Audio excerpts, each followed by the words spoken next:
प्रश्नावली है 3.2, प्रश्नावली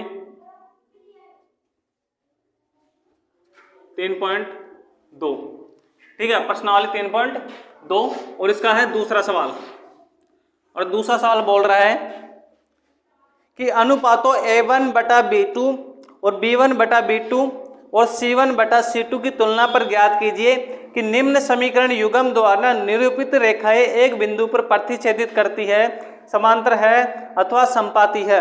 इसके अंदर जो ये दे रखे हैं समीकरण, इनको प्रदर्शित करना है, निरूपित करना है। तो पहला समीकरण अपने पास में, पहला समीकरण है 5x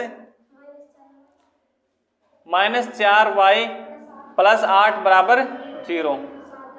दूसरा है 7x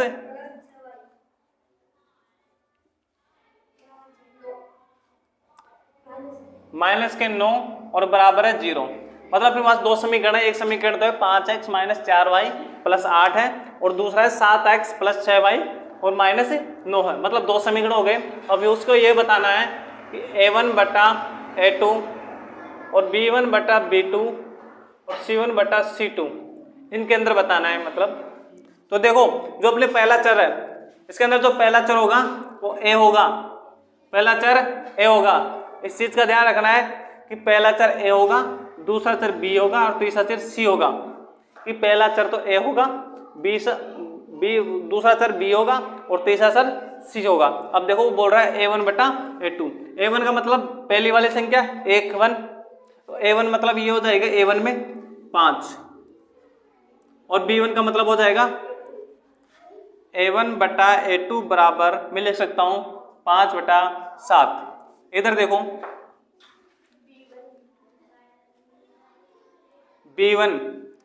B1/B2 बराबर -4/6 हो जाएंगे और C1/C2 बराबर लिख सकते हैं 8/-9।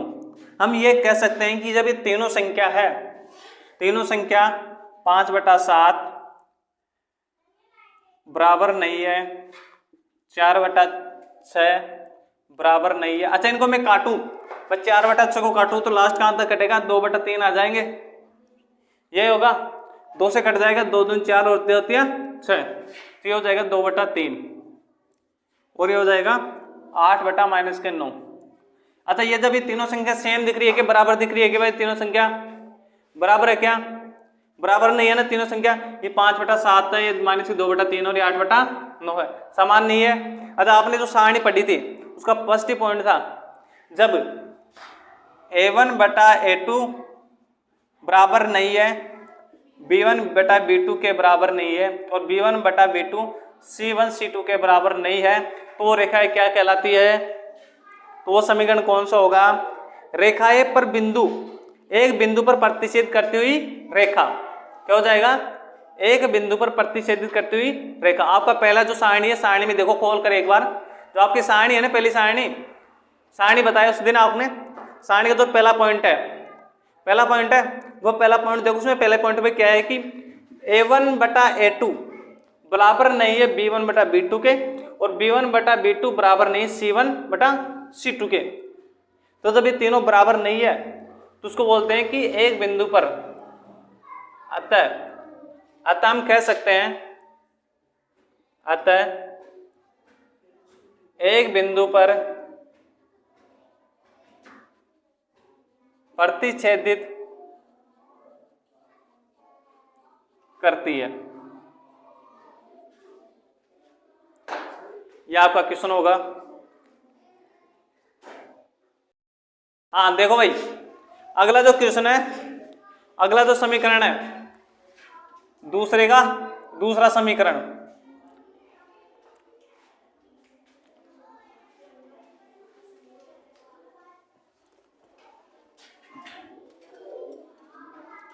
No x plus 3y plus 12 बराबर 0, एक समीकरण तो ये है। और दूसरा समीकरण है 18x प्लस 6y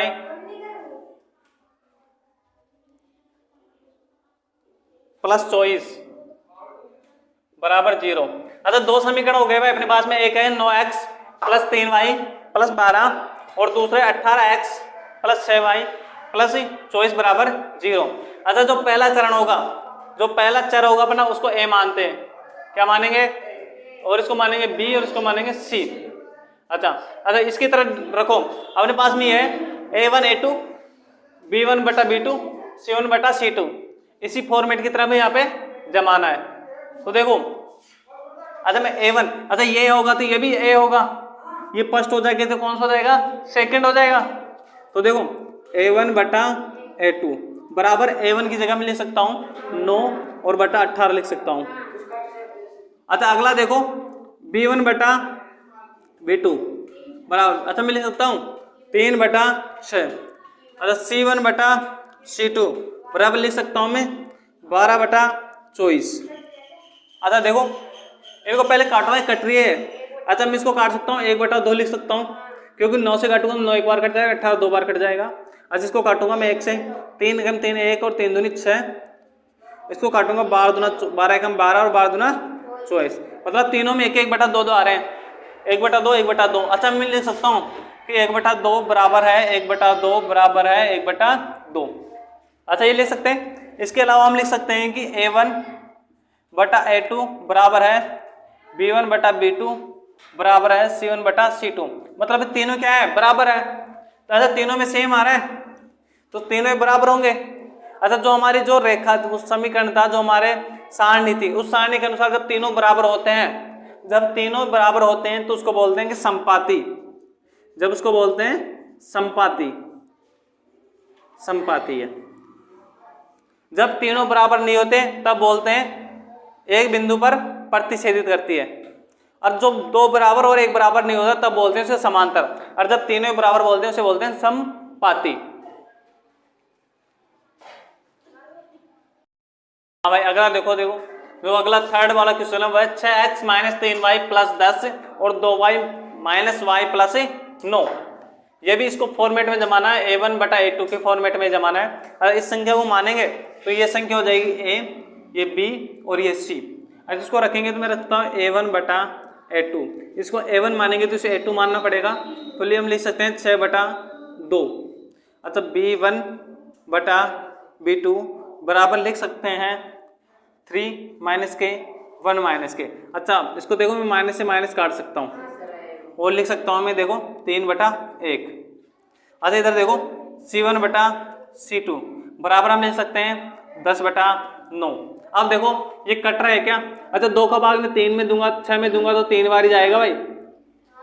2 का भाग 6 में 3 बार ही जाता है, 1 का भाग मैं 3 में दूंगा तो 3 बार ही जाएगा।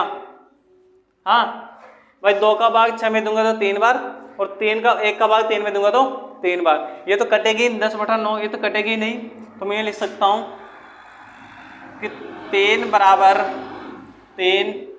बराबर नहीं है 10 बटा 9। अच्छा, मैं ये लिख सकता हूँ क्या, a1 बटा a2 बराबर है b1 बटा b2 बराबर नहीं है c1 बटा c2। अच्छा, जहाँ पर दो बराबर संख्या हो तो कौन सी होगी? समांतर होती है। जब पर तीनों समान होती है वो संपाती, और जहाँ पर एक भी समान नहीं है वो होती है प्रतिच्छेदित। आगे वास में इसको हम लिख सकते हैं समांतर, इसको लिख सकते हैं हम समांतर। हाँ भाई, अगला क्वेश्चन देखो, अगला क्वेश्चन है थर्ड नंबर का, 3 पॉइंट होगा तो थर्ड नंबर का क्वेश्चन है अगला। वो बोल रहा है कि समीकरण a1 बटा a2 b1 बटा b2 और c1 बटा c2 की तुलना में ज्ञात कीजिए कि निम्न रैखिक समीकरण के युग्म संगत है या असंगत है। मतलब संगत और असंगत बताना, जिनके युग्म है, जो युग्म में तो युग्म होता है ना, युग्म को बोलते हैं जोड़ा, जिनका जोड़ा है ना, जोड़ा युग्म, वो क्या होना चाहिए? संगत और असंगत बताना है। तो जो पहला होगा वो देखो, पहला क्या है इसके अंदर? पहला है 3x प्लस 2y बराबर 5 और 2x माइनस 3y बराबर 7। अब इनका दोनों का एक जोड़ा है भाई, इन और इन दोनों का एक ही जोड़ा है। अब ये बताने संगत है असंगत। अब सबसे पहले इन दोनों देखना, ये दोनों बराबर दिख रहे हैं क्या? इन दोनों के बीच में यहाँ पर बराबर का चिन्ह होता, तब तो ये बराबर हो जाते, तब तो ये बराबर हो जाते। अब इन दोनों के बीच में नहीं तो बराबर नहीं है। अब इनको हल करेंगे, तो हल करेंगे तो वही करेंगे, वही फॉर्मेट में रखेंगे a1 बटा a2 के फॉर्मेट में। अच्छा देखो, ये होगा a, ये b और ये c, तो ये a ये b, अच्छा ये 1 होगा तो ये कौन सा हो जाएगा 2। आगे बात समझे। अब देखो मैं लिख सकता हूँ a1 बटा a2 बराबर है, लिख सकता हूँ 3 बटा 2, b1 बटा b2 बराबर लिख सकता हूँ 2 बटा 3 माइनस के, और c1 बटा c2 लिख सकता हूँ मैं 5 बटा 7। अच्छा ये तो बराबर में, ये चर में नहीं आ रहे भाई, ये दोनों तो चर में नहीं आ रहे, ये बराबर किस साइड है ना, ये बराबर किस साइड होते हैं तो इनको भी वो करते हैं। अब देखो, अच्छा ये दोनों बराबर है क्या, ये दोनों और ये दोनों बराबर है क्या, अरे बराबर नहीं है, 3 बटा 2 है और यहाँ 2 बटा 3 है, वो भी माइनस के हैं। तो a1 बटा a2 बराबर नहीं है b1 बटा b2 के, और c1 बटा c2 तो लेंगे ही नहीं। क्यों नहीं लेंगे, क्योंकि ये 5 और 7 बराबर, इस बराबर के साइड में आते और बराबर के साइड में 0 आता तब लेते। आगे बात समझ में कैसे, देखो 3x प्लस 2y, यहाँ पे प्लस माइनस का चिन्ह आ जाता, 5 आ जाता बराबर में 0। यहाँ पे देखो 2x माइनस 3y, 7 इधर जाते, प्लस माइनस कोई भी चिन्ह आ जाता और फिर यहाँ पर 0 आता है, तो लेते इसको c में। अगर दोनों साइड है तो इसको c1 c2 में नहीं लेंगे, ओनली लेंगे a1 बटा a2 और b1 बटा b2 को। तो a1 बटा a2 बराबर नहीं है, दोनों बराबर नहीं है। अच्छा यहाँ पे देखो, यहाँ पे बराबर नहीं है ना, ये दोनों समीकरण बराबर नहीं है, और यहाँ पे भी हल कर रहे हैं तो बराबर नहीं है, तो हम इसको लिख सकते हैं संगत। संगत का मतलब होता है संगत है, संगत का मतलब दोनों मिल रहे हैं, संगत का अर्थ होता है दोनों मिल रहे हैं, ये और इन दोनों की संगत एक ही है भाई, इसकी और इसकी संगत एक ही है। ये भी अकेला रहना चाहता है, ये भी अकेला रहना चाहता है भाई। कैसे, ये दोनों बराबर नहीं है, ये दोनों भाई है फिर भी बराबर नहीं है, तो ये दोनों भी बराबर नहीं होंगे, क्योंकि संगत का असर है, संगत का असर है। तो ये संगत है मतलब ये सेम है, ये भी इसकी सेम है। आगे बात समझ में।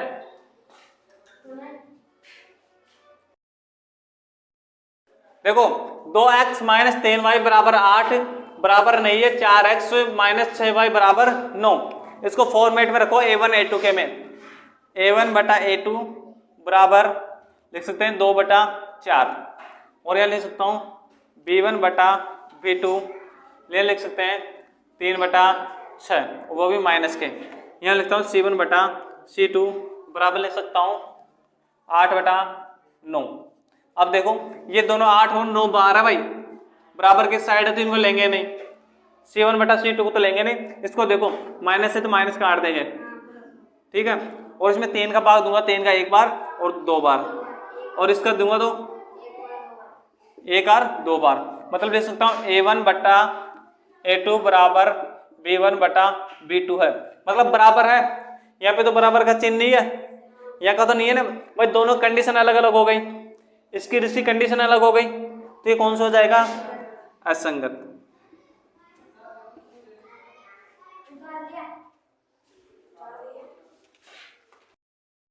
अगला देखो तीसरा क्वेश्चन, 3 बटा 2 x प्लस 5y बराबर 7 और 9x माइनस 10y बराबर 14। अब इसको वापिस a1 के फॉर्मेट में जमाएंगे, a1 बटा a2 के में, तो मैं लिख सकता हूँ 3 बटा 2 बटा 9। अच्छा इस 9 को जो बटा में आएगी ये संख्या ऊपर चल जाएगी, तो मैं यहाँ लिख दूंगा 3 इंटू 9 बटा 2। यहाँ पे देखो b1 बटा b2 बराबर लिख सकता हूँ 5 बटा 3 और लिख सकता हूँ माइनस के 10, जब भी ऊपर जाएगी तो माइनस के 5 गुणा माइनस के 10 बटा 3 हो जाएगी। अच्छा यहाँ पे देखो c1 बटा c2 बराबर में लिख सकता हूँ 7 बटा 14। अब देखो 9 3 27, 27 बटा 2 और 10 पंजे 50 माइनस के बटा 3, और यहाँ पे आ जाएगा 7 बटा 14।